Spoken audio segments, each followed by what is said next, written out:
Welcome to Stars Matter, a recruiting podcast from The Athletic. I'm Mitch Light, joined by Ari Wasserman, Manny Navarro, and Grace Rayner. Guys, how we doing? Doing great. Ari, specifically, how are you doing, my friend?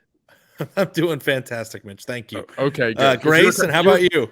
Ari, you were kind of Really mean to good. me. Ari was mean to me before we started, so I'm starting this podcast off mad at Ari. So I'm going to talk to Grace first. Grace, I hope you're doing well. Hope you're having a great afternoon.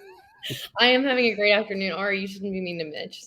Thank you. Grace was just, I wouldn't say Grace was late because Ari was on after she joined, but Grace, we're going to talk, was talking to a high school coach. A good story coming later this week. We will get to that in a bit, but good show, a lot going on. It's going to be a quarterback heavy show, which we all like quarterbacks. They're interesting. I believe we had 6 quarterbacks off the board this week, including a big one to Ohio State.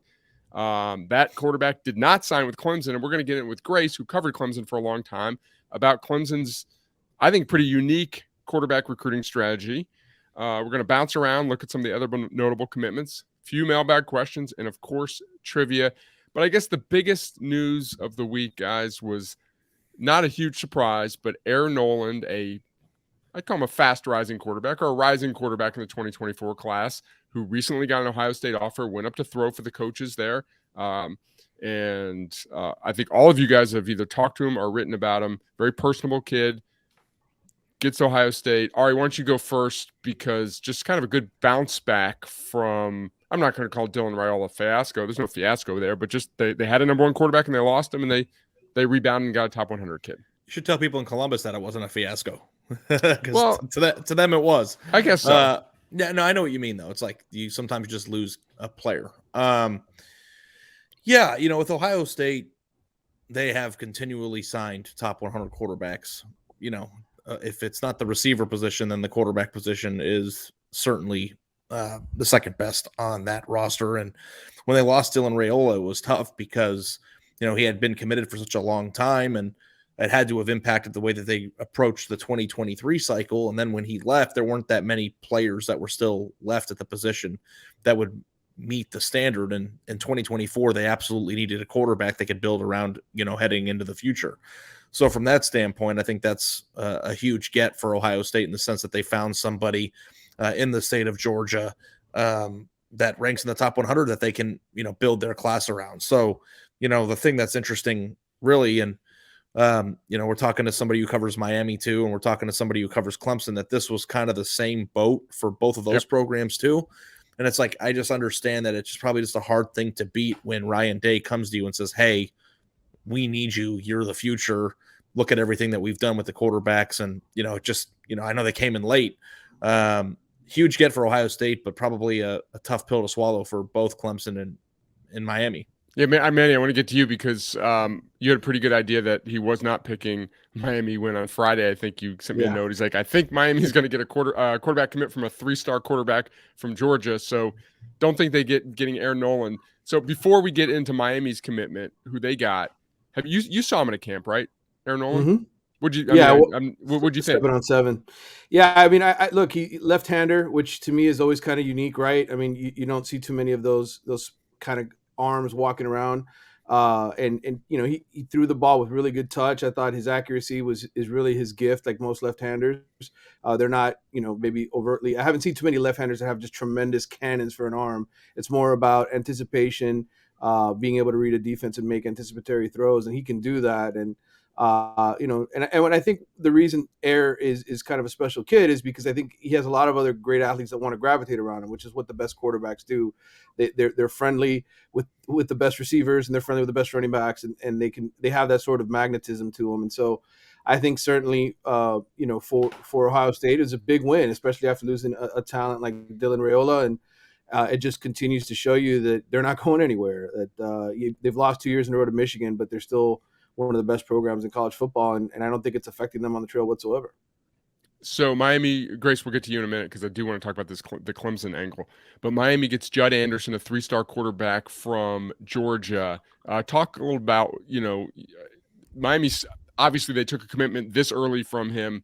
They seem to really like him. I guess the new offensive coordinator, Shannon Dawson, really clicked with him.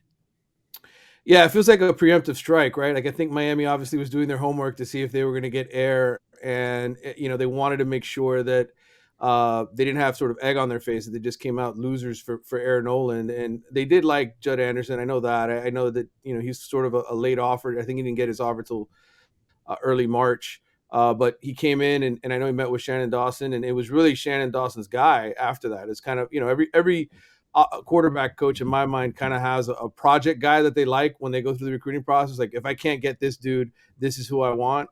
And I think Judd Anderson is that guy from Miami. I think his size, 6'6", 200, 10 pounds, I think is what he was listed at. He told me he's closer to 6'7", 220. Basketball player, guy who averaged double-double, real athletic, strong arm, can fling it about 65, 70 yards. And for Miami, I know most people are going to look at it and be like, wow, this is disappointing. 2 years in a row, you got to get a 3-star quarterback. But the reality is, I mean, Max Olson's story from earlier this year kind of tells the story, right, of how many elite quarterbacks hit the transfer portal anyway.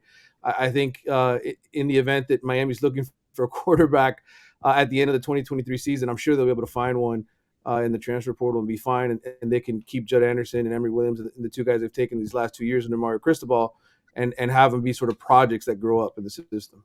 So in a few minutes, we're going to go over the rest of the quarterbacks that committed in this past week. But Grace, Clemson is, I guess I didn't really know this about their quarterback recruiting until this year, that they really offer one kid at a time, and they target that one kid, then they move on. And this year it's happened to be their 0 for 4 right now with DJ Lagway, Jaden Davis, Walker White, and Air Noland.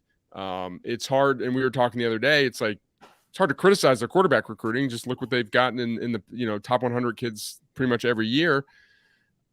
But now they're number 5 on their list, and if you look at the quarterback board, that sure they could flip someone, but there's not a lot of top quarterbacks available. Has this been a Dabo strategy from as long as you can remember?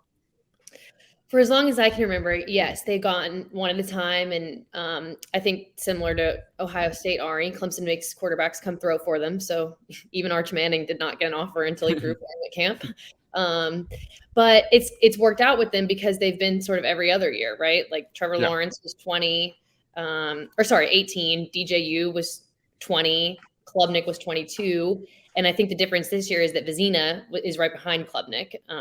In the class of 2023. So if you're Air Noland and maybe Christopher Vizina didn't commit to Clemson and you don't have a 5-star directly ahead of you, maybe I think it's a little more enticing knowing Klubnik would be a junior your freshman year. But in that regard, I think it's a good problem to have, right? You've got maybe too many 5-stars right now on your current roster. But yeah, I think they'll have to take either more of a developmental guy or try to flip someone or just look to the next class. You've been critical about a certain Clemson recruiting strategy in the past. What are your thoughts on this one at a time and not just, okay, there's 4 or 5 quarterbacks we like in the top 150. We're throwing out offers. Maybe they're not all committable right off because you do have to come throw, but you're spreading your net a little bit wider there. What are your thoughts on the strategy? I think that there are some things that you could criticize about Clemson. I don't think that their ability to accumulate talent at the quarterback position is one of them. I think that they went back-to-back with top 100 players in the previous 2 classes. And, it doesn't, at a certain point, there's not much more to gain by adding somebody else this down the line. So I like the idea in this spot if Clemson could go find somebody who's a, 3-star quarterback, kind of like what Miami did, who they could put in the room and is probably more apt to be patient and develop behind the scenes and see how things play out. I think that makes it more of a balanced room, in 2023 now, with the way that the portal's set up and stuff. It's so hard to keep a quarterback room intact. And it's you'll probably find out here in the next week or so when the portal opens again after spring, that quarterbacks that didn't win the battles are automatically going to just flip out of the school anyway. So I don't really know. There's probably a case to be made that there's not much to gain by having 3 top 100 non-starters at the quarterback position on your roster because you're going to lose them anyway. So if Clemson was still in the every other year mode and they didn't get Vizina last year, then I'd be like, wow, this is super alarming for them because they're always good for at least one every 2 years. But the fact that they have Klubnik, who's going to take over the program and probably win a Heisman at some point, and Vizina behind him, I don't know that this is a huge pull the fire alarm moment for Clemson. And also, actually speaking to the one at a time thing, I think is Dabo, and you correct me if I'm wrong here, Grace, but is Dabo Sweeney's way of saying, hey, you're our priority as long as that we can get you, or we want you to know that the Clemson is all about you. And I think that's an effective strategy when you're recruiting quarterbacks at the level that they're recruiting them, like 5-star guys like that. You can get burned. You know, I've seen some coaches go a long time recruiting one guy and then not getting him at the end of the process, and then, you know, kind of, you know, standing around like John Travolta in that, what was the movie? Pulp Fiction, you know, where he's kind of like, you know, you've seen the meme, but this isn't what's happening there. I would be more concerned, Manny, you tell me. I'd be more concerned if I were Miami right now, because, you know, you want to get that guy through the high school ranks that you can build around, and, you know, maybe somebody will fall out of the portal, and I don't doubt what you said. I'm sure, you know, Miami would be a very attractive play. If you can get Tate Martell to go there, you can get anybody. Right. But, you know, you do want to see that quarterback position. To me, I think that you don't want to be in a position where you have to wait and hope that somebody in the portal chooses you, or that they'll even be available. I think you want to have, you know, guys coming up from high school, being groomed by your system, learning, and, you know, having somebody to build around. I view the portal, and maybe this is like Ohio State brain for my time covering them, but I view the portal as something that should be an asset or a complementary piece. But if you want to win national championships in college football, I think that has to be secondary. And you have to still be able to get these guys out of high school. And, you know, listen, it's a long cycle, and maybe Miami will do something crazy. But that's just my take on that. Yeah, there's a lot of guys. Manny, real quick, there's a lot of guys, not a lot of guys. There's some guys like Lincoln Kienholz, the kid from South Dakota who's committed to Washington, who was in the summer was ranked in the 800s, ended up a top 200 kid in Ohio State flips. And so we are talking quarterbacks, and, you know, there's not many on the board, but it's still very early in the quarterback process. Manny. Yeah, I was just going to say, I think the one area where Mario is probably disappointed is the fact that he doesn't have a guy to sort of anchor the class, right? Like, those elite quarterbacks help recruit other guys.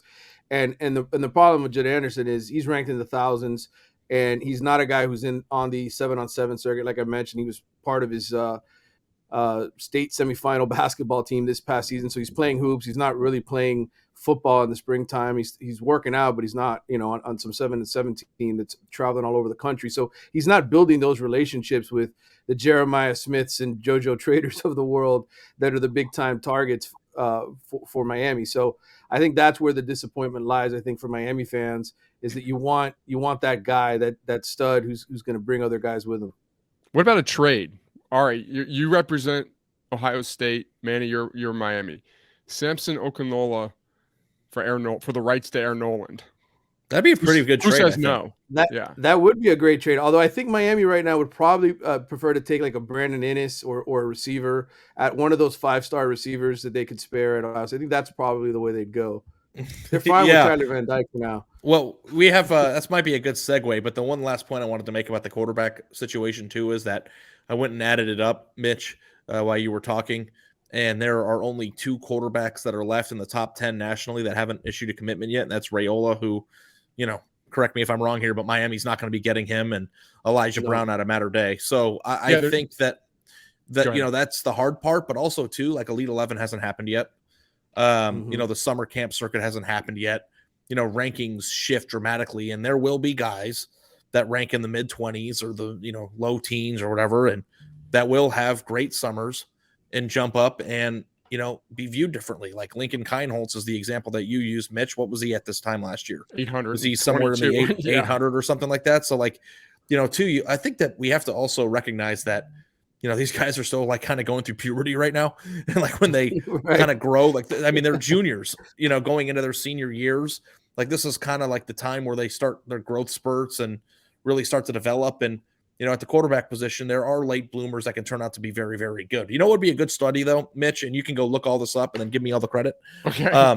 Of all the late risers, like the Jackson Darts, like the quarterbacks that saw I want to look this up. Jumps, yes, I think I know where you're going late, with this. like how good they turned out to be. And I know CJ Stroud was one of them, so that'll certainly help the ratio. But I kind of feel like some of the guys that have jumped up late haven't panned out as well as we thought they would. It might be anecdotally just the guys that, since we've been working together in the past 5 years, that we've just written about, and see. But for the kids this age, I'd say my son Gabe, he probably went from like the ranked like the 20.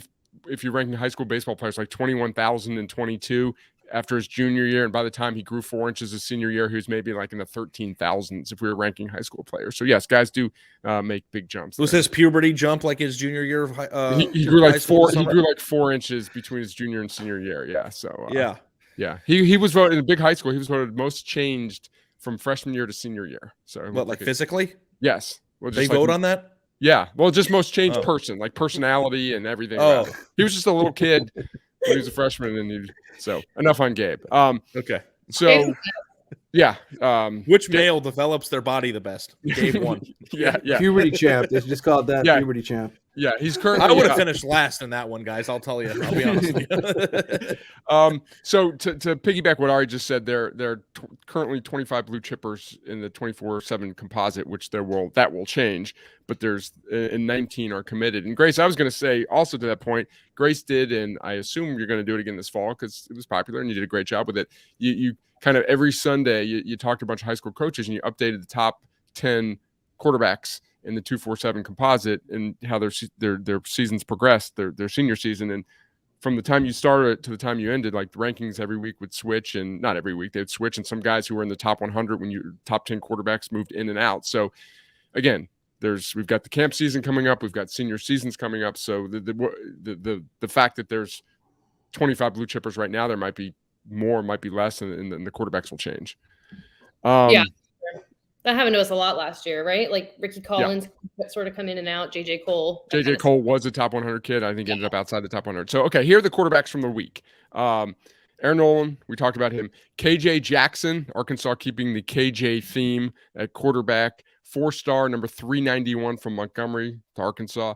Michael Hawkins, a 4-star, number 3. This is on the last week, I believe. Number 311 overall from McKinney, Texas to Oklahoma. Connor Mobley, a 3-star, number 859 from Southeast Polk. We know that high school. Caden Proctor at Alabama, now 5-star. From Des Moines to Iowa State. Judd Anderson to Miami. We just talked about him. He's number 1015 right now.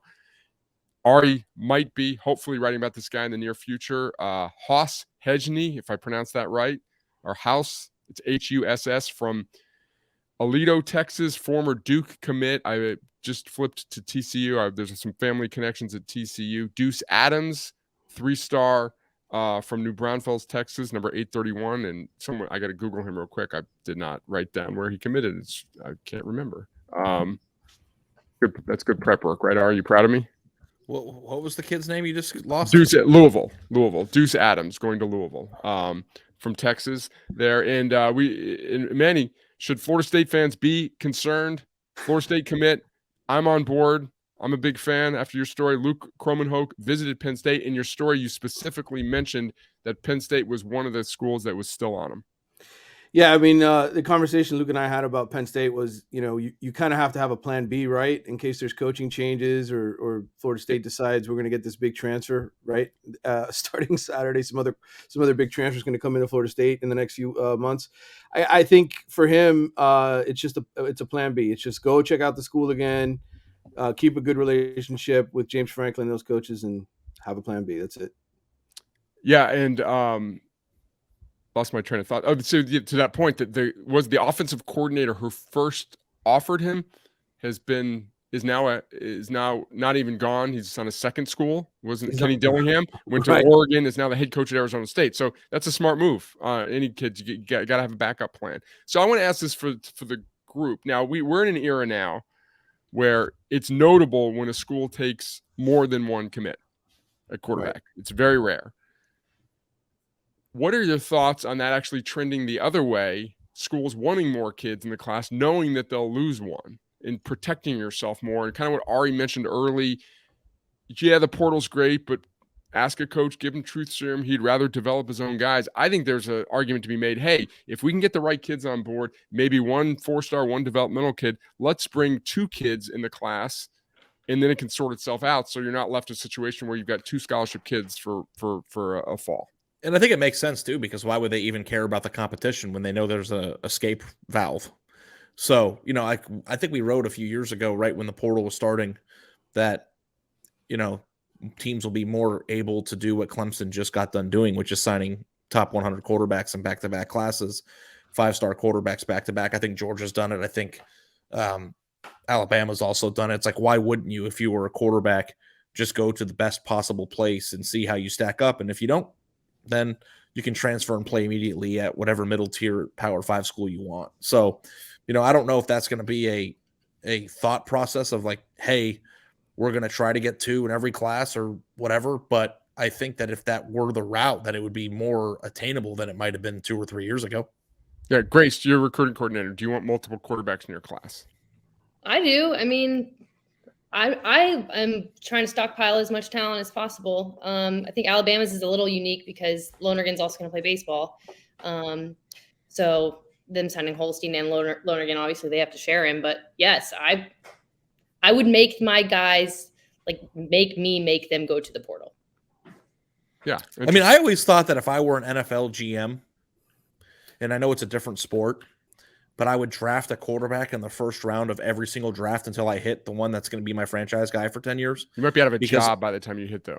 But it doesn't make any sense. Yeah. You don't have – in the NFL, you don't have anything if you don't have a quarterback. Yeah, true. And, like, to me, there's – like, if you are in a position where you have to draft Will Levis this year and you're not sure how it pans out, and then next year you're in the top 10 again and someone else is there ready to go, like, I would keep drafting guys until you find Justin Herbert, And then once you find that guy, then you can build the rest of your team. But I kind of feel like the quarterback position in college is a little bit different because there's so much turnover, and if somebody's really, really good, you're probably only going to have them starting for 2 years. But I would overtake quarterbacks if I could, to make sure that I was never in a position where I had to scramble to find one. Yep. I agree. All right, Manny, so kind of I don't want to call this a developing situation, but some drama. We like off-season drama in your neck of the woods. Love drama, especially Florida drama. Yes. Jeremiah Smith, who we talked about last week, and by all accounts is one of the better wide receiver prospects in years. I think he's the number 2 overall player in the class. Yep. Committed to Ohio State a while back, but doesn't hide the fact that he's interested in the Miami program. But why don't you take us through? There was a tweet, there was a removal of a tweet, there was another tweet. What's going on in your neck of the woods with Jeremiah Smith? Yeah, so Jeremiah was on campus this past weekend when Air Noland made his commitment, and I think his 8th visit to Miami since drive down there, in the past year, to kind of hang out with Mario Cristobal and the coaching staff. And he does this frequently with his teammates and different guys that play for the South Florida Express 7-on-7 team that I've come to know pretty well over the past year. So anyway, Air Noland obviously commits to Ohio State, and Jeremiah celebrated it, and Miami fans, who were probably spent way too much time on Twitter. I don't know if they're the worst fan base when it comes to Twitter trolling, but they're probably right up there. Decide to basically troll Jeremiah and say, why are you even bothering to come to campus? You're trolling us. Stop lying to our coaches. You're going to Ohio State, yada, yada, yada. And so Jeremiah, this isn't even the tweet, but he basically says, I'm not going back to Miami again. Don't worry about it. And this is another tweet where he said Miami fans are basically full of it. I know he deleted all this stuff. This is sort of a screen capture of one of those tweets. But yeah, so for Miami's case, look, I know the coaching staff, they're trying to push for Jeremiah all the way up until the end. I know when I talked to him last, our conversation about Miami was, yes, I'm committed to Ohio State. Yes, I'm still going to look at the Hurricanes all the way through. So obviously not a good development, right, from a public PR perception that your fan base is going after your biggest target in recruiting. But, I think the kid realizes, and the people at South Florida Express realize, that sometimes some fans can just be jerks, and they'll let it be. Well, the funniest thing about the whole thing, Manny, and this is, it doesn't matter if he wears Ohio State underwear every day. Like, right. Mario Cristobal would want him on campus every single day if he could. Absolutely. Like, it doesn't matter what he tweets, or like you're only playing yourself by frustrating him. And it's like, that's a waste of time. If you think that's a waste of time, having the number 2 overall player on campus, and there's a very big fundamental misunderstanding of the way recruiting works in relationships. Because, like, if you want to flip somebody unexpectedly, it might, be in a better position if you hang out with them every weekend. So, we'll see too. Like, he's a kid. He said, he's not going to go back to Miami anymore. I don't know if some dude who is tweeting from his living room is going to have an impact on whether or not he wants to take a second look. But, that to me is just like not a basic misunderstanding of how it works. Yeah. Well, 3 rules in recruiting, if you're a fan. 1, don't tweet at a recruit. Number 2, don't ever tweet at a recruit. Number 3, if you do, and he's the number 2 ranked player, don't say negative things towards him about how you're lying to our coaches. That just doesn't seem like very prudent strategy. So, all right, Grace, I was going to say don't tease the story, but by the time the pod comes out tomorrow, which is Thursday, you might have already written your story. So there's a recent 3-star prospect from Colorado. It's number 2 player in the state who recently committed to Tennessee after his visit to Knoxville, caught your attention because he had a Colorado offer. And it's like, wow, someone in-state said no to Deion. And we haven't really talked much about Deion's in-state pitch because we just think of him as Mr. National. So smart story, Grace. Yeah, you've talked to the coach and the kid. Some interesting things probably, and I just thought it was a great idea, and I look forward to reading it.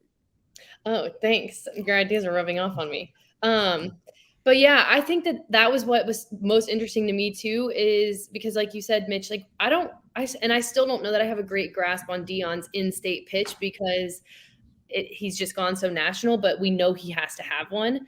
And so, yeah, this is a kid, Gage Ginther. He's a 3-star offensive lineman.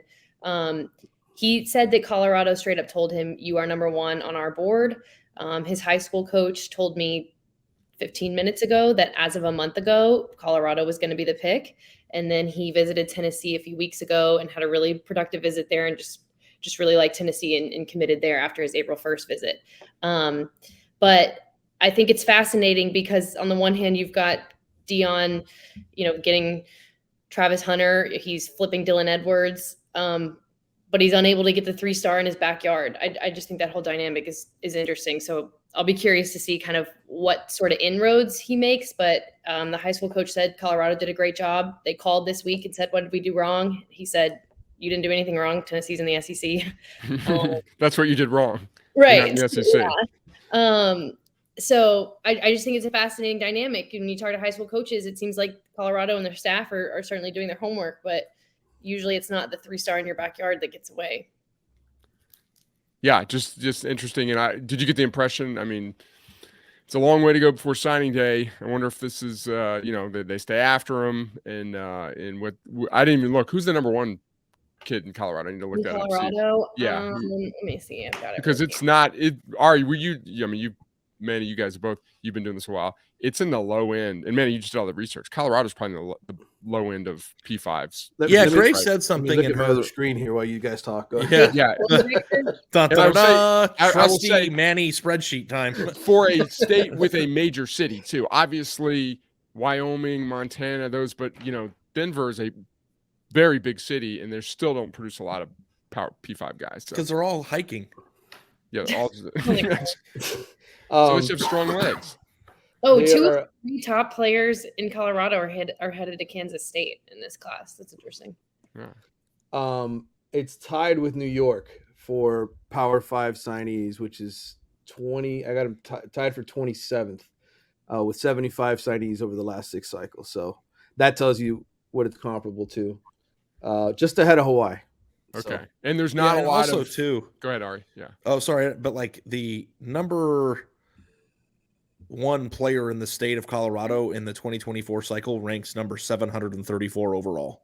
So like to me, like Ray said something, and no offense, but I don't know that it's true. Like of Colorado has to figure out a way to recruit their own state. Like, do they? Like, I don't know. Maybe, I mean, like you're saying, if there's an offensive lineman that they want, like your story, like you want to see Deion Sanders, the great Deion Sanders, who is flipping recruiting on its heels to be able to get the 3-star guy. Like everything you said is true, but I don't know if Colorado's success as a football program is going to hinge on whether or not they can own Colorado or not. I think it's going to be about whether or not they can, go all over the country and land top 300 players from Florida and Ohio and California. And, of course, these are going to be supplemental pieces. And it is strange that he didn't get this guy. But if the number 1 player in your state is ranked in the 700s, then I don't know if that's necessarily the cornerstone or the backbone of your program. Sounds like Ari thinks you shouldn't even write the story. Like, no, it's not what I said at all. Did you hear anything I just said? Yes. Okay. I think it's fair, Ari, but I also think, like, I don't necessarily think that maybe Colorado needs this kid right now, but I don't know what's going to happen next season. I mean, I don't know what a appropriate benchmark for them games winning wise is in 2023, but I think in the next 5 years, they're going to need to start getting some of these kids, because I'm not saying that the flash of Coach Prime is going to wear off, but at some point we are going to see some tangible results. I'm with you on that. And also too, the guy's underranked. Like if you go look at his scholarship offers list, he's better than he is. So sure. I didn't mean like it's not bad they didn't get him. So I hope you didn't take it that way. I just mean like over the course of time, if Colorado isn't going to have any players in the top 500 nationally, I don't know if we're going to look back at the Deion Sanders era and say, well, this program was made or broken by whether or not he was good in his own state. Yeah, but that's fair. In the occurrences that like this, where you have a kid who's got SEC offers, right? You want to see him get that. So I'm excited. It's a good story. I'm not saying that it's not. I just don't know if Colorado itself is all that important. It also goes, Ari, to your point you've always made about Ohio State and single, in theory, this kid, like he said a month ago, he's going to go to Colorado. If they get kids like this who they clearly want, who they don't have to expend a lot of financial and time energy on, that's good for them. It's good for their staff to go out and do other things. So that's the importance of recruiting in state and getting those kids that you want, no matter where they're ranked. It just, you don't have to, in theory, don't have to spend as much time. They can come visit your campus a lot more and all that stuff. Yeah, and the byproduct of being good would be probably that too. Yeah. Like if that kid's going to want to go there no matter what. Yeah. If Colorado turns out to be good, then it's probably an easier sell. I just don't understand the culture of Colorado and Denver or whatever of like, do kids who play football in the state of Colorado dream of playing for Colorado Buffaloes the same way they do SEC schools? Well, they've been terrible in the correlating states. So, Deion Sanders has his work cut out for him. Like, I know there's been like a lot of hype of like, oh my God, this guy's going to, sign top 5 classes. And I think part of it too is like, I actually believe that if he could get Travis Hunter, he could do anything.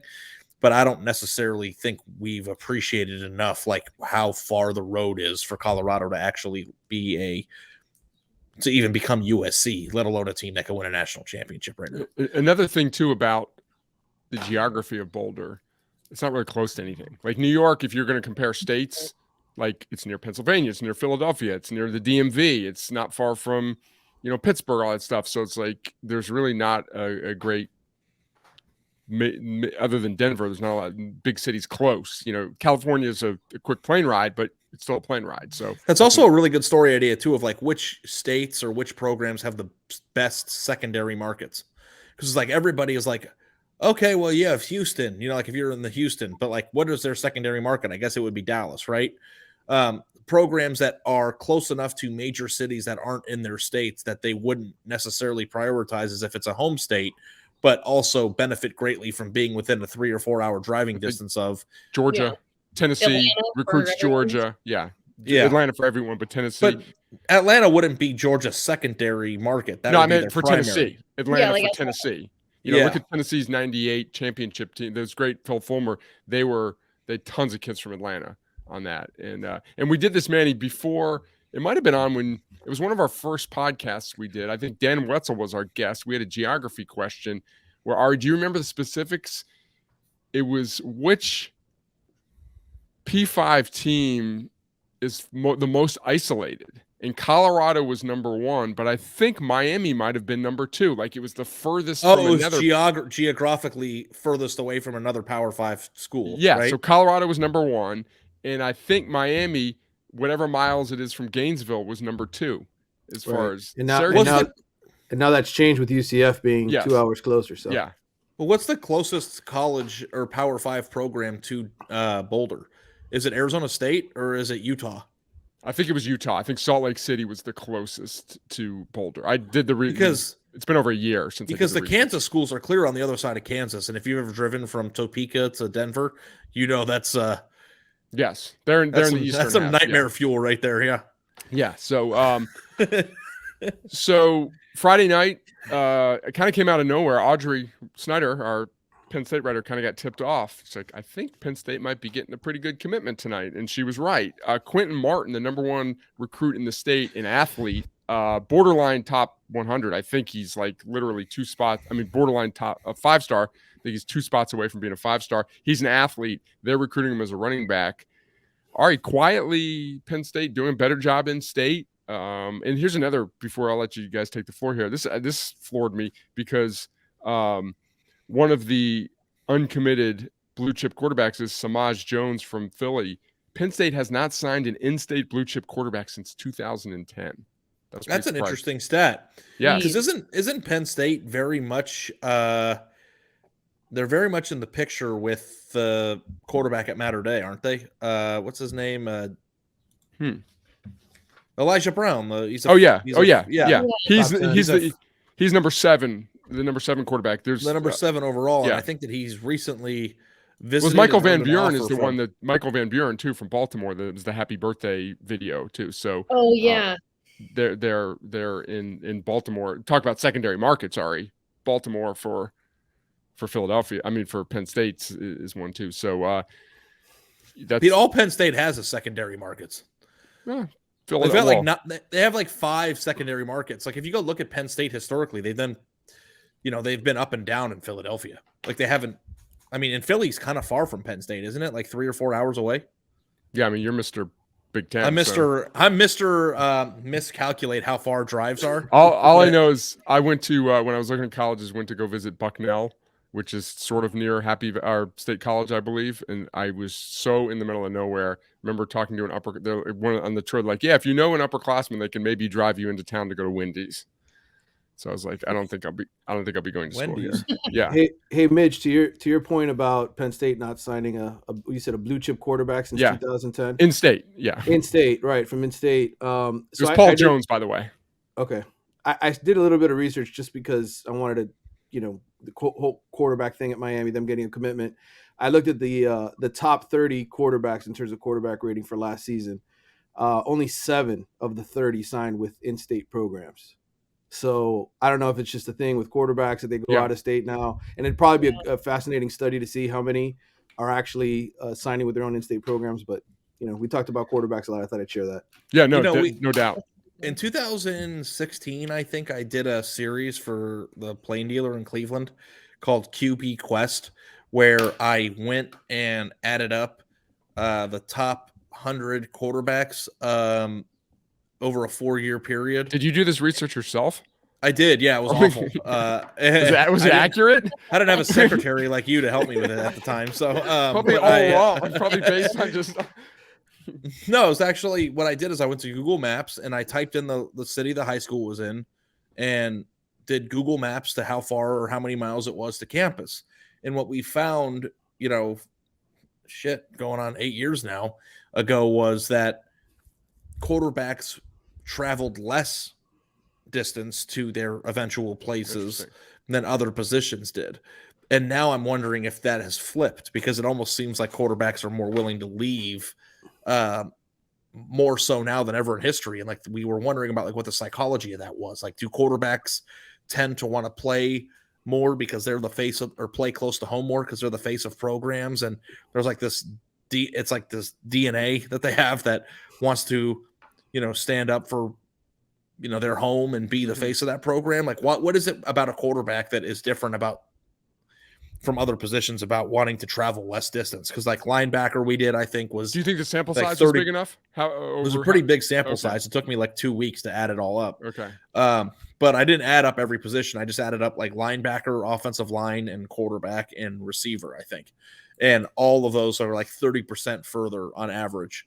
And like there were only 10, I think, examples out of the 100 of quarterbacks who went really far away for college. And I think like 5 out of the 10 like eventually transferred back to where they were from. Like who was the one that went to USC? Mitch Mustaine?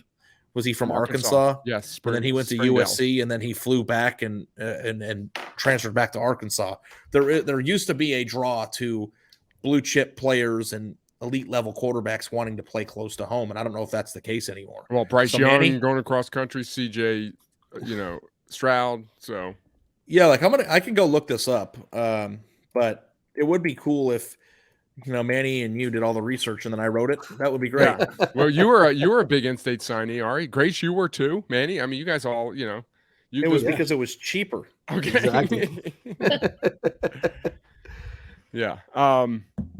So, okay, transitioning to Max's story on Gatlin, another huge pipeline, the state of Idaho, which Gatlin Bear, wide receiver from Idaho, who ran and I'm not a track guy in like times, so like this, obviously this was very good because of where it ranked, but off the top of my head, if you would have told me a guy ran a 10.18, I wouldn't really know how great that was, but he ran a 10.18, 100-meter in Austin, Texas. That was the second fastest 100 for any high schooler this year and would have been good for 6th place in last year's NCAA championships. This is a high school junior from Idaho.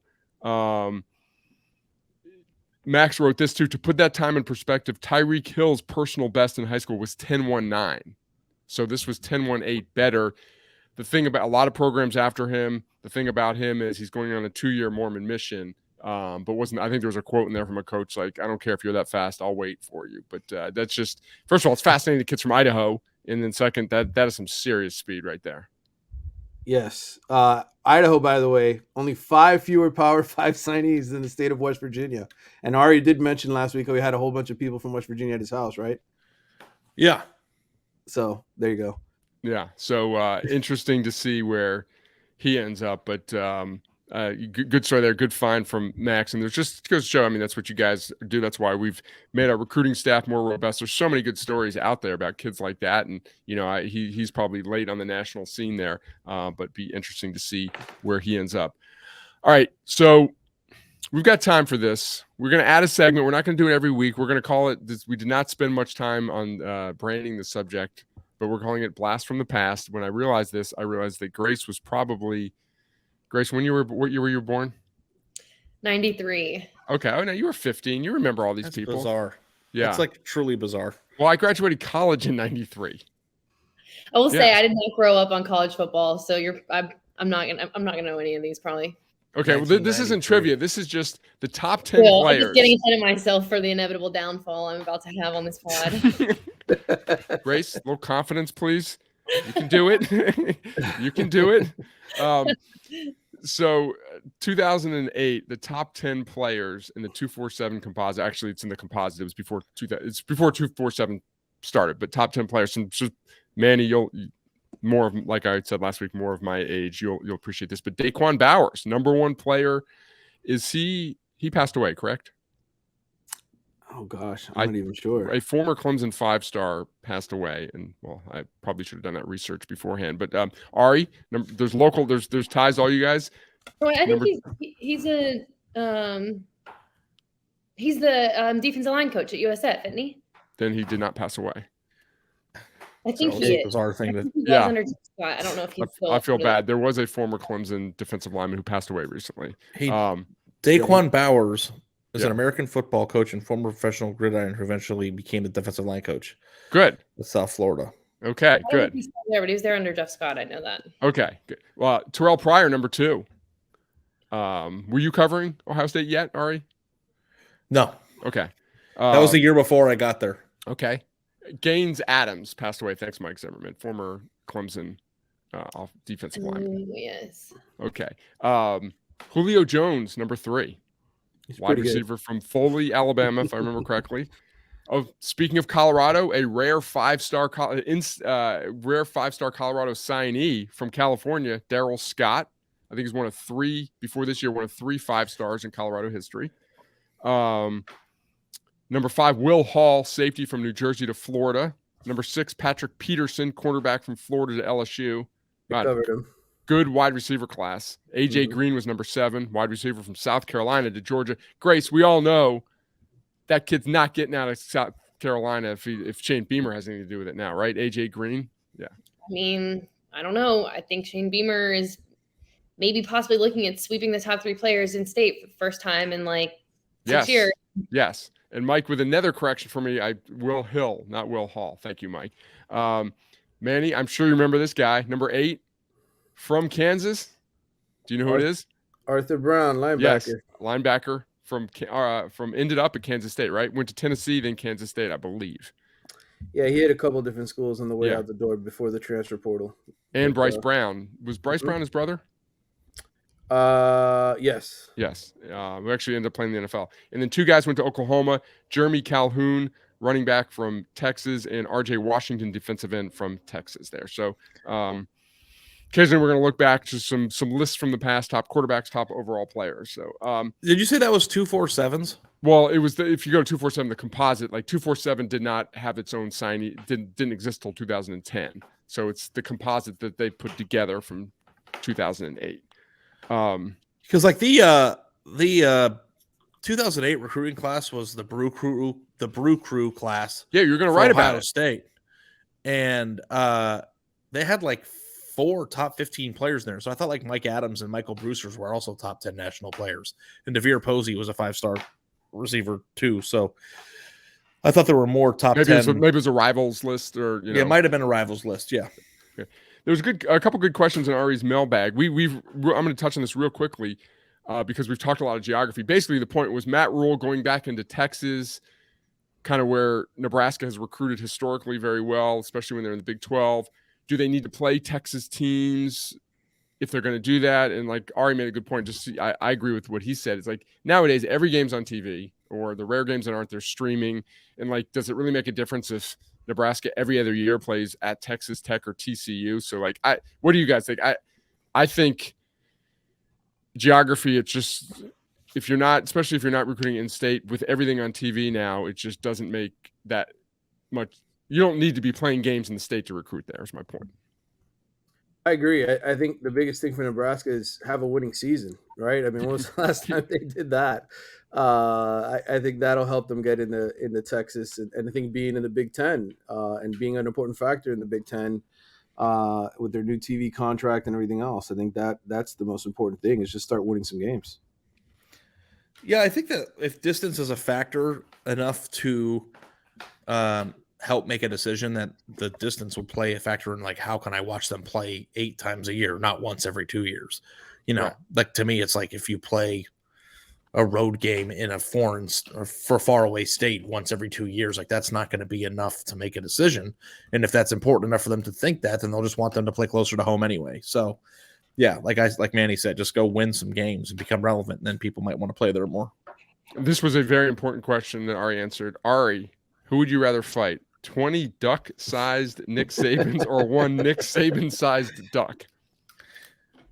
I said 1 Nick Saban-sized duck, and people in the comments went berserk. Really? Yeah, I was like, go read the comments. It was 50% you're an asshole, and the other 50% is you're an asshole for picking the duck thing. So like, I don't know like what. So but I was thinking about it. Like, if you do think, because like Nick Saban's 5'6", so I took this into account. Good scouting. But the thing that I didn't think about is like, can this duck fly?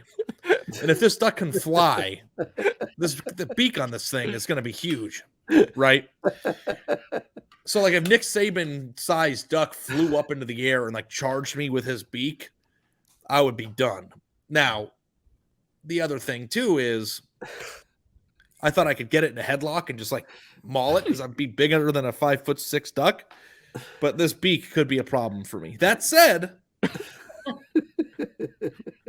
duck-sized Nick Sabans, that's a clever dude. Like you like 20 of them is a lot. And you might be able to like kick a few, but like if Nick Saban is like left to his devices, like he can figure out something. Oh. I don't want one with a human mind.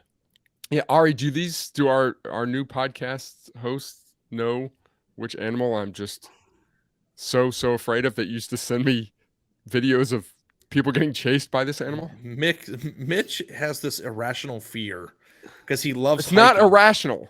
It's not an irrational fear. I think it takes up way too much of your brain power, Yeah, though. Like, yes. you think about it too much. Yeah, like he's afraid of bears. But Grace might know, because we went to Asheville and I said we like to go hiking as a family, but I don't like getting mauled by bears. Do you have a solution?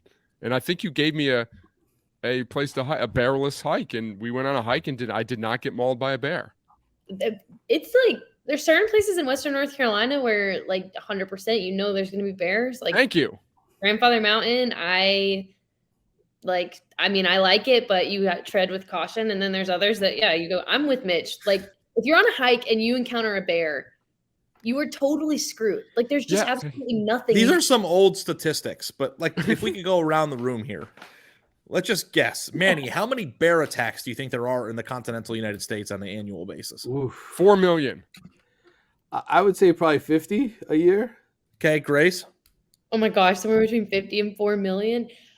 I mean, I don't know, but I know that if you go to a place where there are known bears, aka my part of the woods, Grandfather Mountain, then it's a risk you're assuming. So I'm with Mitch on that. Like, I don't know How Thank many you. bear attacks occur Okay. in America on a given 30, year? 31, I'd say. On average. What did Manny say? 50? Mitch said 31? Like 40. Okay, so you guys are all kind of close. The actual answer is there are 40 bear attacks on No, I was humans not world- kind of close. Sorry. I got it. Yeah, Yeah, you nailed it. But Grace I- can't what I meant answer to our say- recruiting or our college football questions, but talk about bears and she's all over. But it. I made a Yeah, critical bears. mistake. Okay. There are roughly 40 bear attacks on humans worldwide every year. So like the odds of this happening are like less than winning the lottery. I Also, will say- between 2000 and 2015, Manny would like to 50% of bear attacks happen because a mother bear attacked in the defense of her cub. So unless you're going to be down there fucking with it, like, I don't know, like what you think, like it's not going to happen. Like it can't happen. but Hey, if it the does, So the fact that you, consoling me doesn't help. but the fact that you are planning which trails to hike as a result of avoiding this is irrational. I Manny? will say you put a stupid Floridian in the mountains like me and my family, right? Who have never seen bears. Last year we rented a cabin up in the woods in northern Georgia, right on the border there with Tennessee. You're lucky you and, made it out alive. and I barbecued. I made the mistake of barbecuing like at 3:30 in the afternoon. I brought the burgers in. My kids are eating. We close the door, and 5 minutes later, there's 3 bears running through the backyard. Basically trying to figure out like what's for dinner. And I'm just glad it wasn't my 7-year-old because she was out there like not even 10 minutes before that running around and Yeah. just How big Yeah, were these so- bears and how close did they get to you? they right up to the door, like literally right up to the door where we I we wish you could didn't see tell it. me this. Yes, I think I've got some video. Mitch maybe just we wet can his get- pants, so yeah. But I found a video of a bear chasing a guy, and this bear was like must have ran like a 4.40. Like it was this huge So bear. you can't outrun a bear. Once the bear has you, like you're done. And I sent it to Mitch before one of his hiking trips, and he like passed out because like I could not imagine. Like I just find it funny, like just picturing Mitch who runs every day of his life having to run away from a bear. It's Well, that's just the like thing. a funny You don't have to be. What to Grace said, they're fast. You don't have to be faster than the bear. You just have to be faster than the people you're with. Seriously. Yeah, but like if I'm with my family, do I? You know, You're gonna leave your kids behind as you run past this bear. they're all adults. You know, they're the Well, ones that what want to is go your- hiking. Before we get to trivia, I want to ask a trivia question of my own. Okay. Do you guys have any irrational fears? Besides Mitch, we know Mitch is. Yeah. Like I had a buddy that I used to know. Oh in yeah, my this early one's 20s, great. Yeah. Who is like won't go on a cruise ship. And I asked him, like, are you afraid of drowning or the Titanic or whatever? And he said, no. He said he was afraid of pirates. And I thought that was the funniest thing I've ever heard in my entire That's life. much worse And I than said, mine. how do you think a pirate's going to get on your cruise ship? cruise And ship. the dude said with a straight face, Wow. a grappling hook. And I've never laughed. I've never laughed harder in my entire life. Like, what do you think? Like, there's 4,000 people on this cruise ship. You think they're just like, he's watched like too many pirate movies. He thinks he's gonna get robbed on Carnival Cruise Lines. I thought that was the dumbest thing I've ever heard in my entire life. Okay, yeah, I don't know. I don't have any irrational fears. I have rational fears. What about like making a betting, losing what $100 in the first inning of a Yankee Cleveland baseball game? I had no runs scored Okay. in the first inning, and there were no runs scored In total? until they brought the teams back out after the inning ended. I've never seen anything like that before in my entire life. Yeah. So, any great. You can think about it. You can bring them next week. Yeah, you can bring them Uh, next week. Great. I want to know what your irrational fear is, Grace. My like biggest irrational fear is probably like, this is gonna make me sound like a huge loser. I hate staircases. Like the Whoa. idea of like, not being able to see where anyone is at a given moment just like gives me the heebie-jeebies. big Well, let me time. tell you something, Grace. I've got an HBO series for you. Oh yeah. Pass. do you like owls? Oh yeah. Don't give it away, Mitch. Owls don't scare me, Okay. Well. right? Well, Well, no, there There's was two an theories owl. about Yeah, you have to Yeah. watch The Staircase, then the owl. Watch plays. The I don't know. Staircase tonight. Is that irrational? Probably. I don't know. I just don't like. You know, Ari, you know where The Staircase took place? I don't recall. It was North somewhere Carolina. In it was North Carolina. Yeah, Durham, right. North Charlotte, Carolina. right? Yes. Oh no, probably near the Bears, like Grandfather Mountain. It is riveting, by the Yeah. way. You should watch it. Manny, any? Well, I was going to say, my wife, when Ari mentioned the cruise ship, I haven't been on a cruise in over 20 years. My dad worked for the cruise line agency when I was growing up, so we went on cruises every summer. I got married, had my honeymoon on a cruise, and we haven't been on one since because my wife's terrified after seeing, I think it was the Concordia that sank, or the ship overseas in Europe that had sank. And so now, like, I can't, it's not my irrational fear, but my wife, I can't get her to go on a cruise ship again because she's terrified of cruise ships. It's, Okay. Yeah, Well, I mean, I can understand like the sinking Right. part. Yeah, I wouldn't love Yeah, being in the middle like- of the ocean on a boat. Yeah, I- being but- in the but- like, imagine being in the middle of the ocean at midnight. Like but that like would the be pirate part of it, Yes. just like Yeah, that was the funniest part because it was like Yeah. you would think it was a rational boat fear, but it was the dumbest fear I've ever heard in my entire life. I Also, agree. too, like if I'm ever in a position where I'm on a cruise ship or on a boat and I get taken out by a pirate, then you know what? That's just the way I'm going to go. It's a great Like, story. I'm not going to lose sleep over it. You know? I was on a ferry crash in wow. coming back from Martha's Vineyard when I was like 10 years old. The ferries that go from Cape Cod to Martha's Vineyard, and it was in the New York Times. It was the first one in like 50 years. Wow. Yeah, we were I was going to sink? No, but I was going to the bathroom downstairs and we heard the fog. It was like 9 a.m. It was very foggy. Foghorn goes off like 10 times in a row. And I look at my dad. My dad's like, oh shit, this can't be good. And we just there, boom, this big, and we hit a little fishing boat. And I saw out of the window the fishing boat, like all the dudes on it fell over. And we were like a half a mile from the shore. Wow. And we just kind of coasted back. But the problem was there was a bunch of like college kids working on there. Like no one knew what to do because there hadn't been a ferry crash in like 50 years.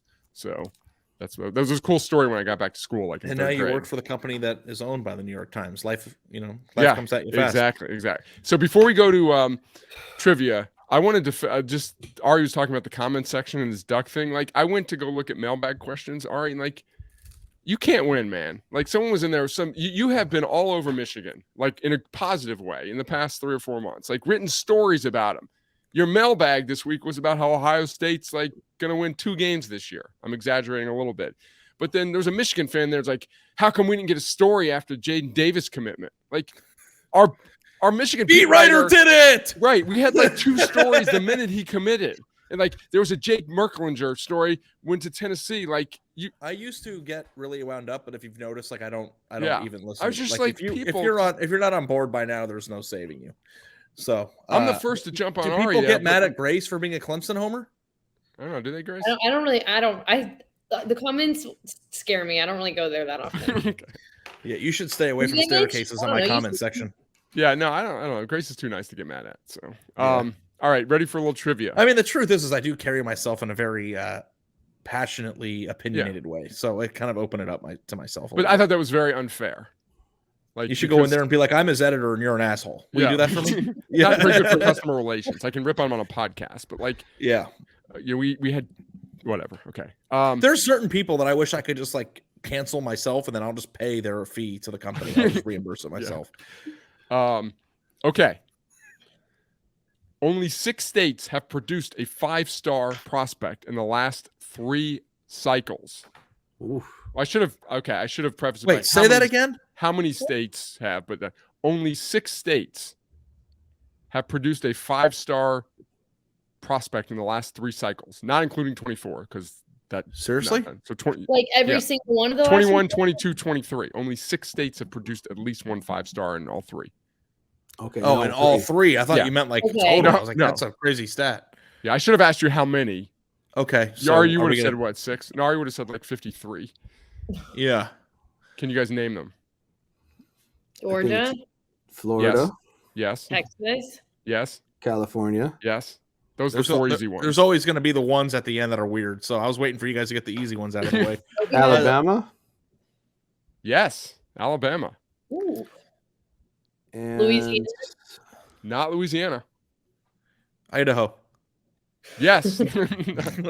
Arizona. No, Idaho's had a fast guy named Bear in 1 recruiting cycle in a row. Arizona. No, I thought that one might be it when I was doing the research. It's a little bit of a surprise, which shouldn't shock you. Are you looking at a map? Usually, are you looking at your No, I'm phone? looking Like off into Northeast has space. been better than expected. What state? I don't know, Massachusetts. more than Yeah, Northeast, not- Massachusetts, Connecticut. Missouri. No, not Missouri. Missouri had 2, I think. 2 in the last 3. No one's guessed Ohio. It's not Ohio, but I thought someone would guess. I knew Ohio. it wasn't Ohio. That's Okay. why nobody 'Cause what, guessed. 2 years ago they didn't have one? Was it? Or was it after Sonny Styles reclassified? I think whatever year he was in didn't have one. Oh, I think I know what it is. What? Is it Washington? Nope. Is Good it guess. Nevada, the Vegas kids? Nope. Thought about maybe Bishop Gorman. Louisiana. Nope. Grace said was Louisiana. North Carolina? Nope. They've had another good guess. That would be on my short list. There's a state, I guess, similar talent. Nah, I guess the state probably doesn't produce as much as North Carolina. Tennessee, Nope. Pennsylvania? Nope. Maryland. Nope. We're not counting Indiana? D, are we? Nope. Hmm. Hope one of you guys didn't blurt it out. I mean, we've missed it. said every. I mean, I don't know. Virginia? No, good guess. There's been 2 in the last 2, so I didn't know. We were just talking about this school that's in this state. It's not I Colorado. don't know what's The left. angry commenter. Michigan. Michigan. Yes, Michigan. Michigan. Yeah. That one surprised me a little bit. Yeah. Yeah. So Fun. That was a fun trivia question. yeah, I should have Thanks asked for you. making Do us all look like assholes the do you entire time. hard to say, but what You know would what? have been your Next week, guess? I'm Wait, doing a trivia question. I'm going to ask you the question. Okay. What very different. What do you think you would have said if I said how many states have produced 3 5-stars in consecutive? Like I probably would have said more than 6. Like I went into this thinking there'd be more than 6. I would have Yeah, guessed Nevada would have been on that list. Yeah, I would have said guess- like North Carolina, like all the Mhm. states that like North Carolina, Virginia. I probably would have gotten up to about 10. I think. I think all of our guesses. Like I thought Washington for sure was one. Yeah, I mean they typically have one. They just, I don't think it was Uh, two classes ago maybe. So. All right. Yeah, I probably would have guessed like 12, to be honest. Yeah. How many has DC had? They did not. Because I looked this up for something similar like, about Nicholas Harbor, and they've had like 3 of the last 4 maybe, but there was one that they didn't. So Caleb Williams Caleb Williams, and then maybe didn't. a miss. Then Miss, and then Harbor maybe. So. All right, Ari, you want to do your thing? Thanks for listening to Stars Matter. We will catch you guys next week.